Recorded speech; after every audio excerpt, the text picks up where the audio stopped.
Good evening guys, कैसे हैं आप लोग। मैं बिल्कुल ठीक हूँ। आप लोग बताइए, आप लोग कैसे हैं। मैं आप लोगों को गृह विज्ञान क्लास 9 क्लास की बता रही थी, जिसमें मैं आपको कुछ एजेंसी के बारे में बता रही हूँ, जिसमें WHO मैंने कंप्लीट कर दिया है। आप लोग देख लीजिए, ये पूरा कंप्लीट करवा दी हूँ।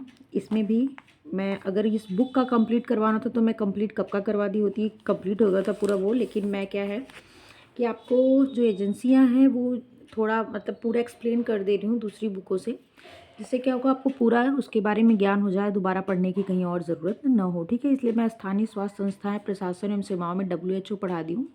आज यूनिसेफ के बारे में बताऊँगी। इसमें जो जो है पहले उसको कंप्लीट करवा दूँगी, उसके बाद आगे फिर मैं देखिए, जैसे इसमें अगला है क्या, the United nation children fund of UNICEF, मतलब यूनिसेफ को ही कहा जाता है, उसका पूरा नाम है। तो मैं आज इसके बारे में आपको बताऊंगी। इसमें बस इतना दिया है कि यह संगठन राष्ट्र संघ के अंतर्गत कार्य करता है, मतलब यूएनओ जो है ना, ये उसके अंतर्गत कार्य करता है। यूनाइटेड नेशन जिसे कहते हैं ऑर्गेनाइजेशन के। द्वितीय विश्व युद्ध के बाद सन 1946 में युद्ध के फलस्वरूप पीड़ित माताओं तथा बालकों के कल्याण हेतु इसकी स्थापना हुई थी। किसकी? यूनिसेफ की। जब द्वितीय विश्व युद्ध हुआ था सन 1946 में, उसके बाद क्या हुआ था कि बहुत सारे, अब किसी भी देश से किसी भी देश का युद्ध होगा तो जन धन की हानि हो गई, वहाँ की जो संपत्ति है उसका नाश हो गए, तो उसका असर किस पे पड़ेगा? बच्चों पे पड़ेगा, माताओं पे पड़ेगा, वृद्धों पे पड़ेगा। ठीक है, जो क्या है, जिनकी एज बहुत सेंसिटिव मानी जाती है। तो सबसे ज़्यादा असर किस पे पड़ा था? माताओं पे और बालकों के कल, फिर नहीं पड़ा तो सब पे था, लेकिन जो माताओं और बालकों पे, उनके कल्याण के लिए यूनिसेफ ने कुछ कार्य किए थे, जिसके बारे में मैं आपको सारा एक्सप्लेन करूंगी, बढ़िया से करके बताऊंगी। ग्रामीण क्षेत्रों के प्राथमिक स्वास्थ्य केंद्रों में इनकी सहायता बहुमूल्य रहती है। ग्रामीण क्षेत्रों में और प्राथमिक स्वास्थ्य केंद्र, जो आपके प्राथमिक स्वास्थ्य केंद्र खोले जाते हैं, कल मैं आप लोगों से पूछी थी एक क्वेश्चन कि प्राथमिक स्वास्थ्य केंद्र कहाँ खोले जाते हैं, तो आप लोगों ने इसका आंसर नहीं दिया था, मतलब किसी ने भी नहीं आंसर दिया। तो जान लीजिए, प्राथमिक स्वास्थ्य केंद्र जो होता है वो प्रत्येक ब्लॉक में एक छोटा सा अस्पताल मतलब होता है। शासन की ओर से एक प्राथमिक स्वास्थ्य केंद्र, प्रत्येक ब्लॉक में एक अस्पताल खुला था। जैसे उसमें कोई आम बीमारी है तो उसमें आप उसका इलाज करवा सकते हैं, किसी सीरियस केस की बात वहाँ नहीं की जाती। ठीक है, उसमें क्या होता है, इसमें कौन कौन लोग रहते हैं, तो इसमें 2 या 3 चिकित्सक रहते हैं। ध्यान दीजिएगा, क्या रहते हैं, तो 2 या 3 चिकित्सक रहते हैं। ठीक है, उसमें एक महिला चिकित्सक भी होती है, जो गायनोलॉजिस्ट होती है, या जैसे जो बच्चे पैदा करवाती हैं, महिला की होती है, महिलाओं की होने वाली किसी भी समस्या के बारे में बताती है। ठीक है, चिकित्सा के साथ साथ इसमें परिवार नियोजन, जनसंख्या नियंत्रण आदि की भी शिक्षा दी जाती है। वो होता है प्राथमिक स्वास्थ्य केंद्र, ये ब्लॉक में होता है। ठीक है, कल मैं आप लोगों से क्वेश्चन पूछी थी, कोई इसका जवाब नहीं दिया था, तो मैं आज इसको बता दे रही हूँ। तो चलिए, मैं आज यूनिसेफ के बारे में आपको बताऊंगी। देख लीजिए, यहाँ पे लिखा हुआ है,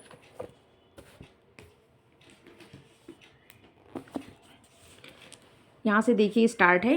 संयुक्त राष्ट्र अंतर्राष्ट्रीय बाल आपातकालीन कोष, जिसे यूनिसेफ कहते हैं। यूनिसेफ में यू का मतलब होता है यूनाइटेड, एन का मतलब होता है नेशंस, आई का मतलब होता है इंटरनेशनल, मतलब अंतर्राष्ट्रीय, मतलब अंतर्राष्ट्रीय का मतलब उससे संबंधित किसी भी देश में, मतलब ये वर्ल्ड लेवल की संस्था है। ठीक है, सी का मतलब चिल्ड्रेंस, एंड ई का मतलब इमरजेंसी, फंड का मतलब फंड होता है, जिसे कोष कहते हैं। समझ में आया? United nation, international, children, emergency fund. ठीक, यूनिसेफ एक अंतर्राष्ट्र का नाम भी अब बदल गया है। देख लीजिए, यूनिसेफ का एक अंतर्राष्ट्रीय, यूनिसेफ ऐसे तो कहते हैं, लेकिन क्या हुआ, इसमें से कुछ शब्दों को हटा दिया, कुछ वर्ड यहाँ पे हटा दिए गए, आगे आपको पता चलेंगे।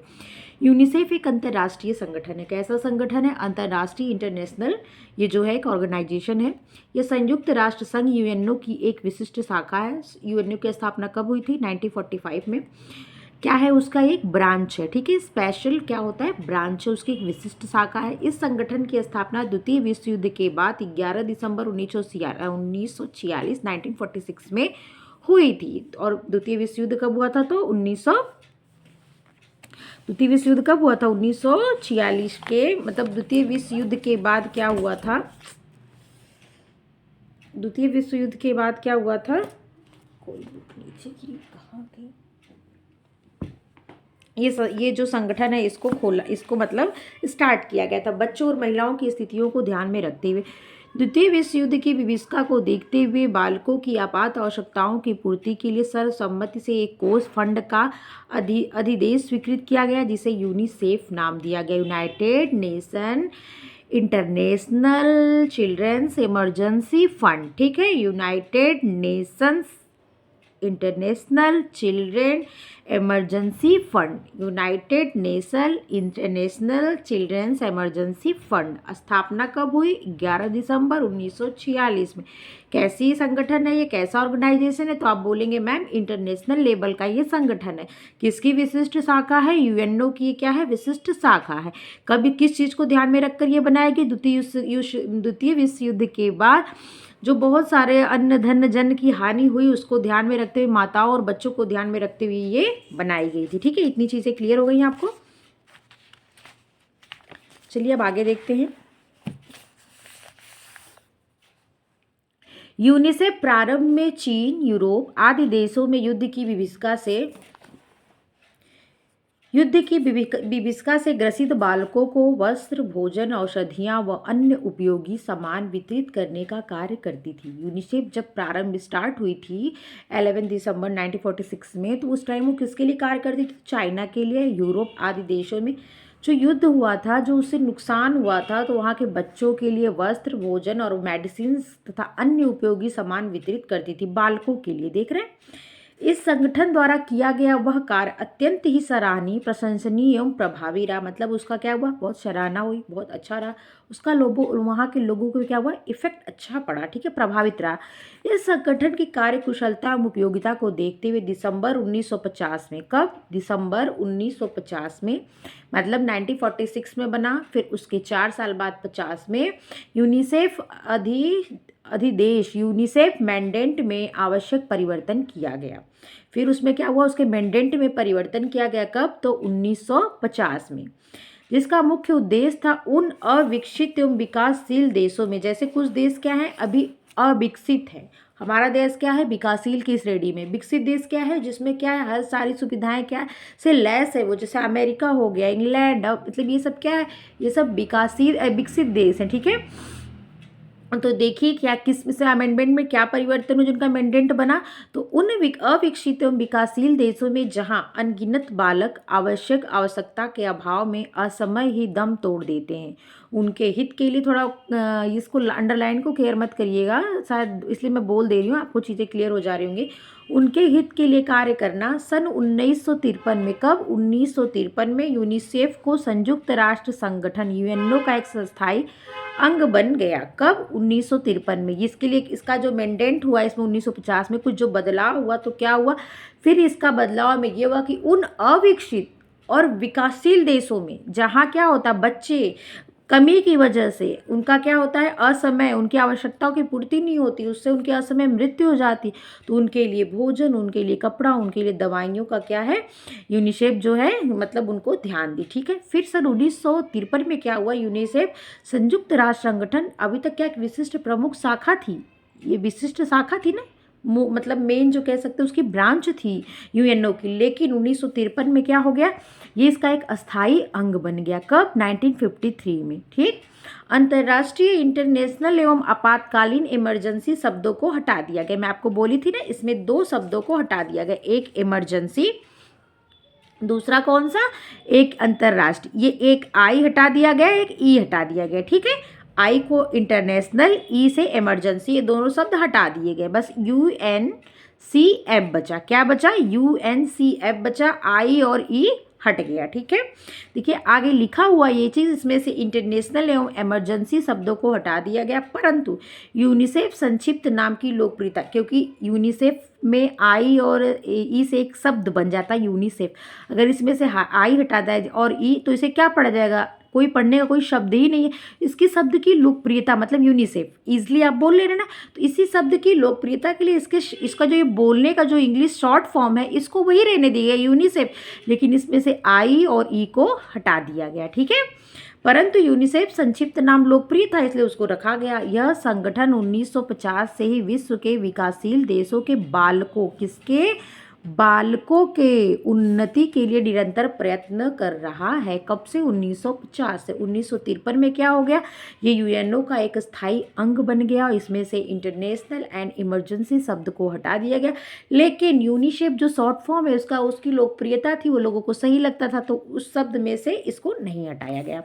ठीक है, उस वर्ड में से इन अक्षरों को नहीं हटाया गया। ठीक है, और यह संगठन 1950 से विश्व के विकासशील देशों और बालकों की उन्नति के लिए निरंतर प्रयत्न कर रहा है। विकासशील देशों के बालकों के लिए। ठीक, अब यूनिसेफ को विस्तृत रूप से संयुक्त राष्ट्र बाल कोष, United nation children fund, united nation children fund, देखिए इसका नाम क्या है इस टाइम, इसमें से आई हटा दिया गया, इमरजेंसी इंटरनेशनल, और ये हटा दिया गया इमरजेंसी, तो अब ये क्या हो गया है? United nation children fund, united nation children fund, संयुक्त राष्ट्र बाल कोष। ठीक, क्यों? क्योंकि इसमें से इंटरनेशनल इमरजेंसी हटा दिया गया। पहले क्या था? United nation International Children Emergency Fund, I और ये हटा दिया गया, तो क्या हो गया? यूनाइटेड नेशन चिल्ड्रन फंड, संयुक्त राष्ट्र बाल कोष। स्थापना कब हुई? तो 11 दिसंबर 1946 में, द्वितीय विश्व युद्ध के बाद। यूनिसेफ का मुख्यालय कहाँ है? तो न्यूयॉर्क में है। और आपने डब्ल्यूएचओ का मुख्यालय कहाँ देखा था? तो जेनेवा में ना, स्विट्जरलैंड के जेनेवा में उसका मुख्य हेडक्वार्टर है। इसका कहाँ है? तो इसका न्यूयॉर्क में है। ठीक है, परंतु यूनिसेफ की अधिकांश प्रदाय व्यवस्था का संचालन कोपेनहेगन द्वारा होता है। इसका जो मुख्य मेन हेडक्वार्टर है वो न्यूयॉर्क में, लेकिन इसके अधिकांश जो कार्य है, जहाँ संचालन होता है, क्रियान्वयन किया जाता है, कहाँ से? कोपेनहेगन से किया जाता है। इसके अतिरिक्त जेनेवा, टोक्यो और सिडनी में भी यूनिसेफ के कार्यालय स्थापित किए गए हैं। कहाँ कहाँ? जेनेवा में, टोक्यो में, जापान में पड़ता है, और सिडनी में यूनिसेफ के कार्यालय स्थापित किए गए हैं। यूनिसेफ की भारत की राष्ट्रीय शाखा नई दिल्ली में है। डब्ल्यूएचओ की भी क्या है? जो पूर्वी एशियाई देशों की जो दक्षिणी पूर्वी एशियन देशों का जो हेडक्वार्टर है, जिसमें Bharat, Sri Lanka, Myanmar, Thailand, Indonesia, Afghanistan, Maldives थे, उनका भी हेडक्वार्टर कहाँ था? तो नई दिल्ली में था। ठीक है,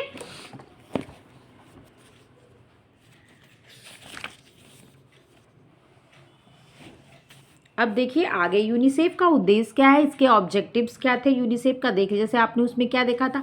माताओं के लिए ध्यान देना, और क्या देखा था आपने? तो पर्यावरण का ध्यान देना।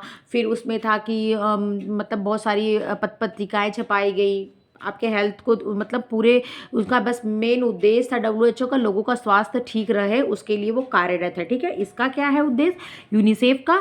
तो यूनिसेफ का मुख्य उद्देश्य उन देशों को आर्थिक सहायता एवं सहयोग देना है जो मातृ एवं शिशु रोग के निवारणार्थ तथा उनके उत्तम स्वास्थ्य की प्राप्ति के लिए संघर्षशील है। मातृ एवं शिशु रोग के निवारणार्थ तथा उनके उत्तम के प्राप्ति के लिए संघर्षशील है। मतलब माता और शिशु कोई रोग है तो उसका निवारण तथा उनके स्वास्थ्य को उत्तम बनाने के लिए कौन संघर्षशील है? तो यूनिसेफ क्या करता है? आर्थिक सहायता और जो उससे सहयोग बनता है वो करता है। यूनिसेफ आहार एवं कृषि संगठन, food and agriculture organisation, FAO, FAO की स्थापना कब हुई थी? तो 1945 में हुई थी। तो इसी को फाओ भी डब्ल्यूएचओ के साथ भी कार्य कर रहा था, आप देख रहे थे। और जो कह सकते हैं यूनिसेफ के साथ डब्ल्यूएचओ किसके लिए काम किया था? तो पोलियो के लिए शायद डब्ल्यूएचओ जो है काम किया था यूनिसेफ के साथ। देख लेते हैं एक बार, भूलेगा नहीं ना।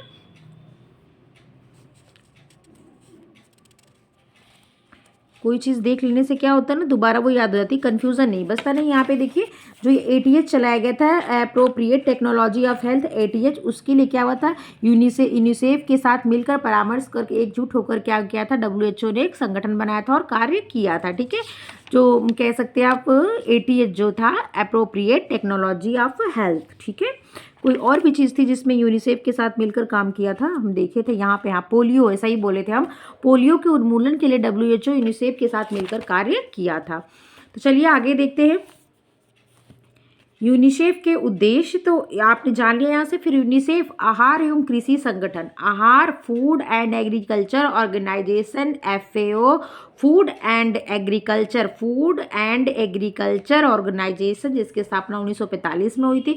यूनेस्को तथा विश्व स्वास्थ्य संगठन WHO के साथ मिलकर, देखिए आपको आगे यही पता चला, WHO, यूनेस्को और FAO के साथ मिलकर तथा उनके सहयोग से विभिन्न योजनाओं एवं कार्यक्रमों का संचालन करता है। कौन? तो यूनिसेफ। वर्तमान में यूनिसेफ विश्व स्वास्थ्य संगठन WHO के सहयोग से मलेरिया, क्षय रोग एवं यौन रोग, वेनेरियल डिजीज, ठीक है, किसमें? मलेरिया, क्षय रोग एवं यौन रोग, वेनेरियल डिजीज के उन्मूलन के लिए, इरेडिकेशन के लिए कार्य कर रहा है। कौन? WHO के साथ मिलकर यूनेस्को, अरे WHO के साथ मिलकर यूनिसेफ मलेरिया के लिए, TB के लिए और जो ये यौन रोग होते हैं उसके लिए कार्य कर रहा है यूनिसेफ WHO के साथ मिलकर, ठीक है। इसके अतिरिक्त ये विभिन्न देशों के मातृ एवं शिशु रोगों के उन्मूलन, बाल स्वास्थ्य, पोषण, पर्यावरण स्वास्थ्य एवं स्वच्छता, शिशु रोग के उन्मूलन, बाल स्वास्थ्य, उनके पोषण, उनके पर्यावरण के स्वास्थ्य, स्वच्छता, ग्रामीण क्षेत्रों में जलापूर्ति, स्वास्थ्य केंद्रों, स्वास्थ्य शिक्षा आदि के लिए कई कार्यक्रमों को चलाने में सहयोग देता है यूनिसेफ, ठीक है। बाल राष्ट्र की निधि है, बाल राष्ट्र की निधि है। राष्ट्र की समूल्य संपत्ति की रक्षा आवश्यक है। मतलब बालक, जो बालक है वो कल का हमारा फ्यूचर ही तो है। मतलब जो बालक कहते हैं ना, बाल मृत्यु दर कितनी हुई, तो वो आंकड़े क्यों लगाए थे? क्योंकि उन पे हमारा फ्यूचर डिपेंड है। तो वही कह रहा है कि जो बालक है वो आपकी राष्ट्र की निधि है, आपकी संपत्ति है। राष्ट्र की अमूल्य संपत्ति की रक्षा आवश्यक है। इस धारणा के साथ यूनिसेफ, अगर जैसे कोविड आया, अगर बच्चों को मतलब इसका असर पड़ा होता है या पड़ा है जिन बच्चों पे, तो वो जब बच्चे, मतलब अगर आप किसी प्लांट को ले लीजिए, किसी पौधे को, किसी पेड़ को ले लीजिए, जब उसका विकास ही नहीं अच्छे से होगा, जब वो पौधा है उसका विकास ही नहीं अच्छे से होगा, तो क्या एक अच्छा वृक्ष तैयार हो सकता है? नहीं। तो जब बालक को इसीलिए कहा गया, तो वो देश कैसे अच्छा होगा जब उसके जो फ्यूचर है, जो उस देश के नागरिक हैं, जो कल भावी नागरिक बनेंगे, जो बच्चे, जब वही नहीं सही है, उनका हेल्थ नहीं सही है, वो हमारे देश की संपत्ति है ना, तो उसकी रक्षा की बात कौन करता है? तो यूनिसेफ करता है। इस धारणा के साथ यूनिसेफ बालकों के सर्वांगीण विकास के लिए जी जान से प्रयत्न कर रहा है। बच्चों के भोजन, पोषण, स्वास्थ्य एवं शिक्षा आदि को उपलब्ध कराने हेतु यूनिसेफ द्वारा विभिन्न कार्यक्रम चलाए जाते हैं। बच्चों के भोजन, बच्चों के पोषण, बच्चों का हेल्थ, बच्चों की शिक्षा को ध्यान में रखते हुए यूनिसेफ विभिन्न कार्यक्रम करता है, ठीक है। क्या करता है? बच्चों का भोजन, बच्चों का पोषण, बच्चों का स्वास्थ्य, बच्चों के शिक्षण के लिए कौन? यूनिसेफ कार्य करता है। भारत और यूनिसेफ देख लीजिए, भारत में यूनिसेफ के क्या कार्य? तो इंटरनेशनल एजेंसी है, ये हर देश के लिए कार्य करेगी, ठीक है। लेकिन भारत में यूनिसेफ कब आया? तो आप देख लीजिए, यूनिसेफ ने सन 1949 से बना, कब? 11 दिसंबर 1946 में इसकी स्थापना हो गई।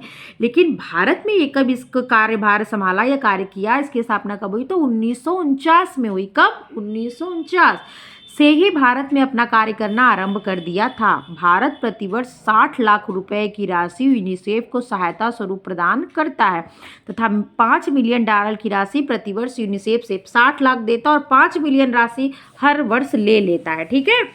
तो दे कम रहा है, ले ज़्यादा रहा है।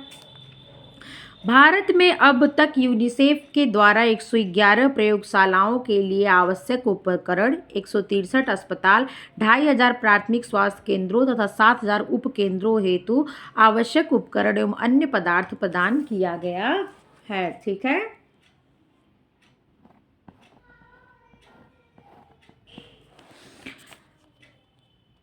कहाँ गया? कई भ्रमणशील इकाइयाँ, मोबाइल यूनिट्स तथा गाड़ियाँ भी यूनिसेफ के सहयोग से प्राप्त हुई है। जैसे जो गाड़ियाँ होती हैं, जो ये एम्बुलेंस वगैरह चलती है, हॉस्पिटल्स में कुछ फ्री सेवाएं होती है, सब यूनिसेफ वगैरह या आर्थिक मदद करते हैं सब चीज़ों के लिए, ठीक है।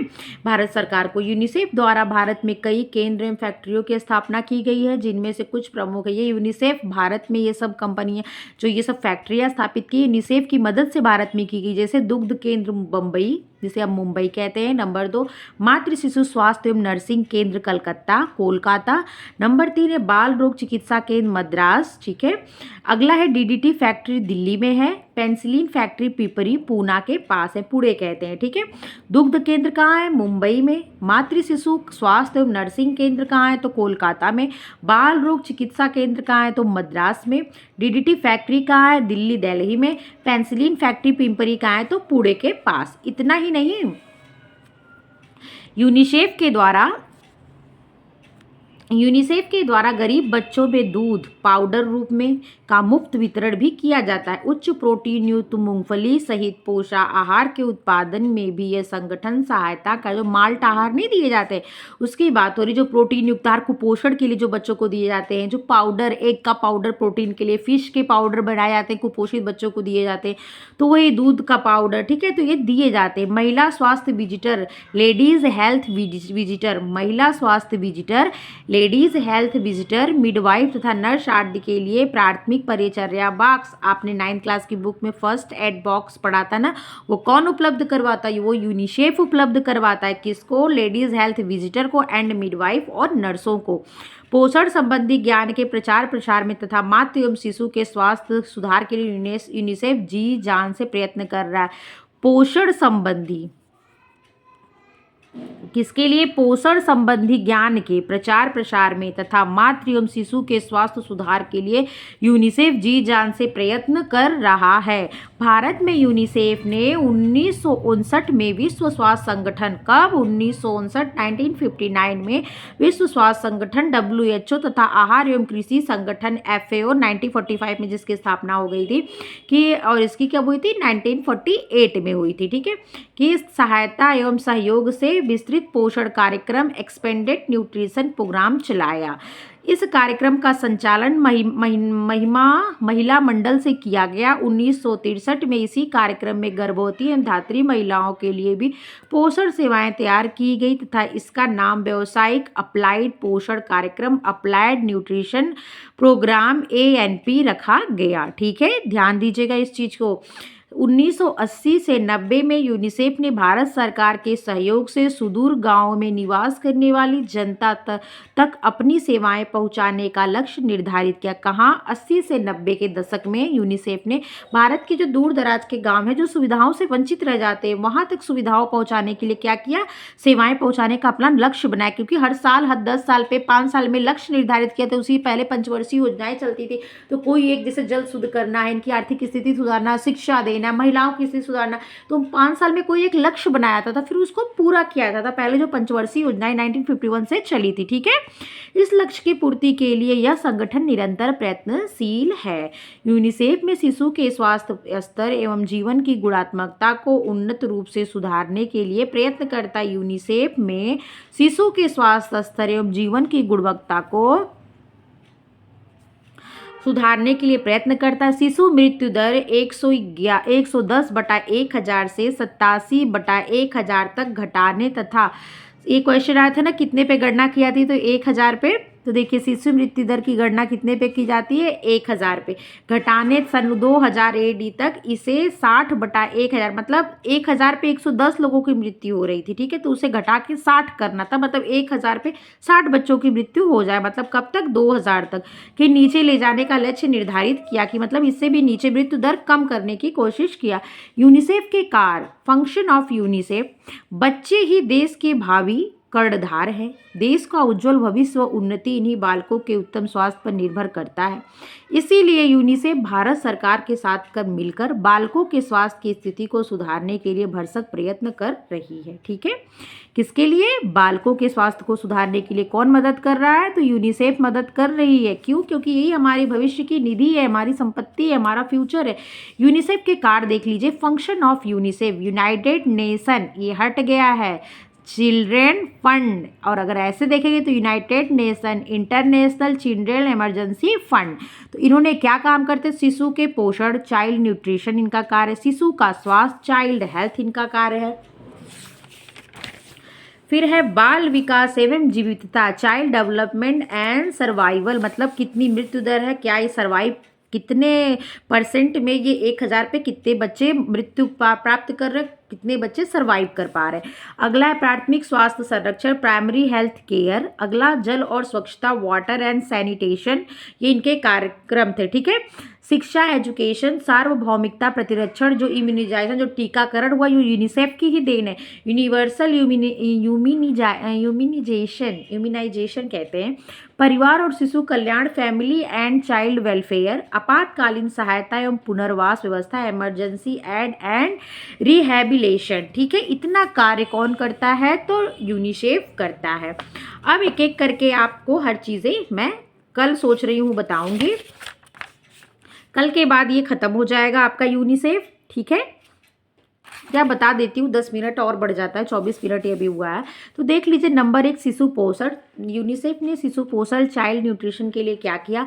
तो शिशु के उत्तम स्वास्थ्य की प्राप्ति के लिए पौष्टिक एवं संतुलित आहार आवश्यक है। वो सही बात है, शिशु के विकास, क्योंकि क्या होता है, सबसे विकसित, सबसे ज़्यादा शैशवावस्था में बच्चों, या तो भ्रूण में या तो शैशव में, तो किशोरावस्था में क्या होता है? विकास होता है एक मानव का। ठीक है, तो क्या है, वो ग्रोइंग एज है, वो विकास की एज है, तो उसमें अच्छे पोषण, अच्छी न्यूट्रिशन की क्या और बैलेंस डाइट की उनको जरूरत होती है। यूनिसेफ आहार, ठीक है, यूनिसेफ आहार एवं कृषि संगठन फाओ, फूड एंड एग्रीकल्चर ऑर्गेनाइजेशन तथा विश्व स्वास्थ्य संगठन WHO, वर्ल्ड हेल्थ ऑर्गेनाइजेशन, ये 1945, 1948, ठीक है, 7 अप्रैल 1948, और यूनिसेफ कब? 11 दिसंबर 1946, भारत में 1949 में इसकी स्थापना हुई थी।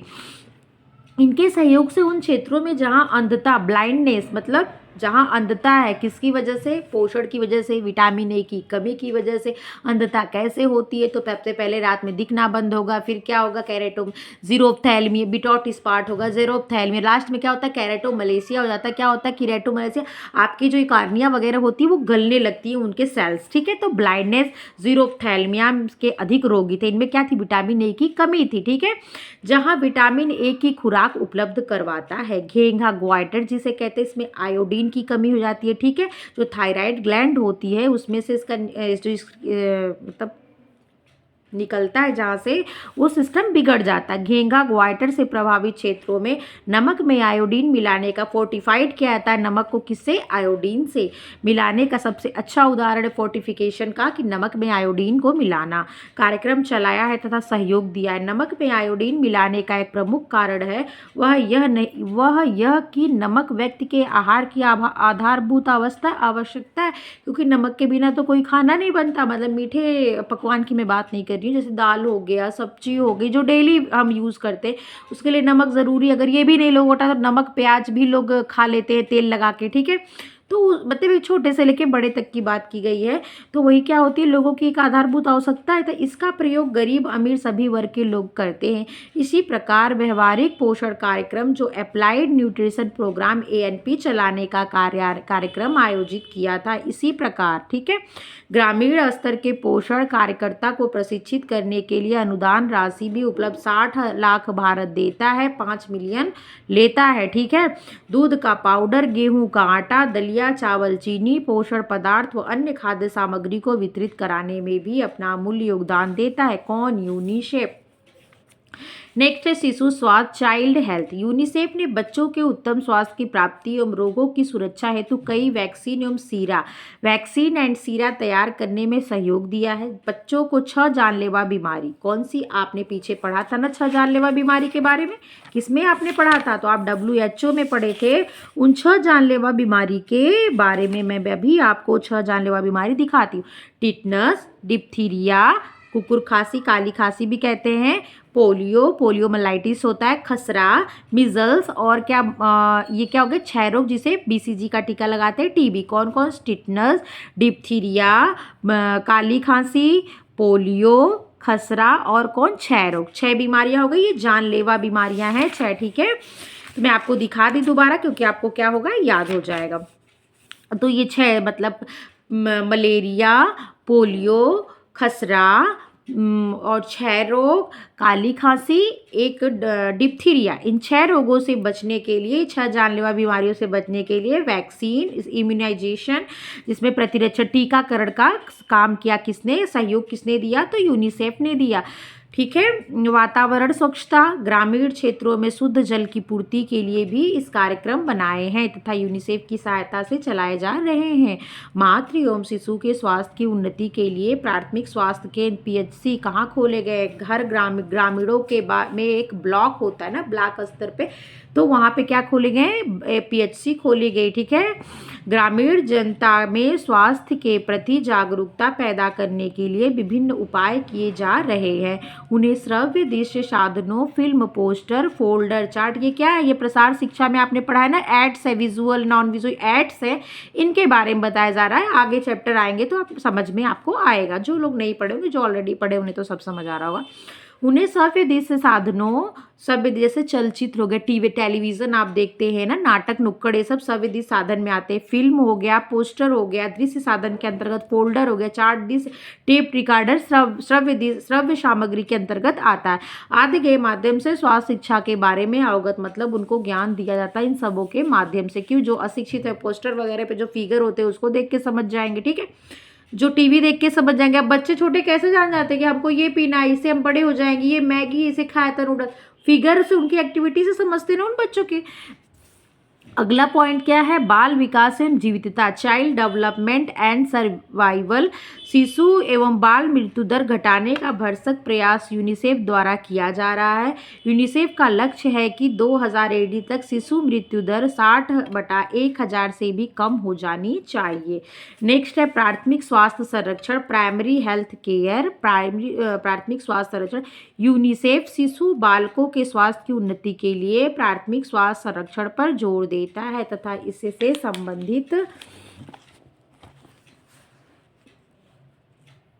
संबंधित प्रशिक्षण चलाने के लिए वित्तीय सहायता भी प्रदान करता है। चिकित्सक, नर्स, जन स्वास्थ्य कार्यकर्ता, स्वास्थ्य सहायक तथा स्वास्थ्य से जुड़े कर्मचारियों को प्रशिक्षण प्रदान करने के लिए कार्यक्रम बनाता है व इसका संचालन भी करता है। इसके साथ ही यूनिसेफ नवीन उपकरण व तकनीकी सहायता विभिन्न स्वास्थ्य केंद्रों को उपलब्ध कराता है। अति आवश्यक औषधियाँ एवं टीकाकरण हेतु वैक्सीन भी उचित तरीके से उचित समय पर उपलब्ध करवाने में हर संभव प्रयास करता है। अगला है जल, यही पॉइंट मैं ख़त्म करके फिर जो आपका अगर कुछ नेक्स्ट, ये थोड़ा ज़्यादा बड़ा हो जाएगा तो कल मैं आपको जल से स्टार्ट करूँगी। जल शिक्षा, सार्वभौमिक प्रशिक्षण जो इम्यूनाइजेशन होता है, टीकाकरण, फिर शिशु और परिवार कल्याण, आपातकालीन सहायता एवं पुनर्वास, जिसमें गोभी आता था ना, ग्रोथ सर्वाइलेंस एंड क्या है, oral rehydration, promoting breast feeding, immunisation programme, गोभी इससे मिलकर बना है, उसके बारे में बताऊंगी। तो और इम्यूनाइजेशन कितने बीमारी के लिए, तो 6 बीमारी, कौन कौन सी, तो आपको पता है, मलेरिया, डिप्थीरिया, काली खांसी, क्षय रोग, पोलियोमाइलाइटिस एंड क्षय रोग, ठीक है। तो 6 बीमारियों के लिए क्या है, तो इम्यूनाइजेशन टीकाकरण किया जाता है, ठीक है। तो ये सब चीज़ें थोड़ी सी बची, यहाँ तक मैं कल आपको बता के चैप्टर ख़त्म कर दूँगी, आज बड़ा हो जाएगा। फिर जो इसमें आगे पॉइंट होगा, जैसे आगे इसमें रेड क्रॉस सोसाइटी है, फिर मैं उसके बारे में एक एक करके आपको सारा क्लियर करा दूँगी। जितना इसमें दिया है इसी को लेके भी मैं चल रही हूँ। 9th में पढ़ा रही हूँ, वैसे उसको जब टाइम आएगा तो मैं सारा बताऊँगी। अभी 9th में जो है मैं बस उसको बता रही हूँ। ये सब बहुत इंपॉर्टेंट चैप्टर है।